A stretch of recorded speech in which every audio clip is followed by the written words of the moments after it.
இந்த உலகம் எப்போதும் ஓடிக்கிட்டே இருக்கு. ஆனால் சிலருக்கு மட்டும் வாழ்க்கை அப்படியே நின்று போயிடுது. கால நேரம், ரோடு பிஸி, மக்கள் நடக்கிறாங்க, பேசுகிறாங்க, சிரிக்கிறாங்க. ஆனால் இவர் மட்டும் தனது வாழ்க்கையில் ஏதோ துறைந்தது போல் தனது சக்கர நாற்காலியில் உட்கார்ந்து வாழ்க்கையை பார்த்துக்கிட்டே இருக்கிறாரு.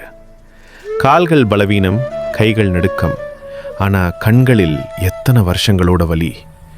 காலை உணவை சாதாரணமாக சாப்பிட்றது இவருக்கு ஒரு போராட்டம்தான். நடுங்கும் கையால் ரேஷன் கார்டு எடுக்கின்றாரு. இன்னைக்கு போகணும், யாரும் இல்லைனாலும் நான் போவேன் என்று சொல்லிக்கொண்டு தனது சக்கர நாற்காலியில் செல்கிறார். ரேஷன் கடையும் வந்துவிட்டது. வரிசை இருக்கு, ஆட்கள் இருக்கிறார்கள், ஆனால் மரியாதை இல்லை. தனது கையிலிருந்து ரேஷன் கார்டு கீழே விழுந்துருது. அதை எடுக்க அவரால் முடியல. ஆனால் ஒரு சின்ன கை அந்த கார்டை எடுக்குது. ஒரு சின்ன பையன் புன்னகையோடு திருப்பி கொடுக்குறான். அந்த புன்னகை அவரது வாழ்க்கையை நினைவுபடுத்தியது.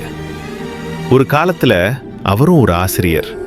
ஓவியம், குழந்தைகள், சிரிப்பு, பதக்கம், மரியாதை என அத்தனையும் அவருக்கு கிடைத்தது.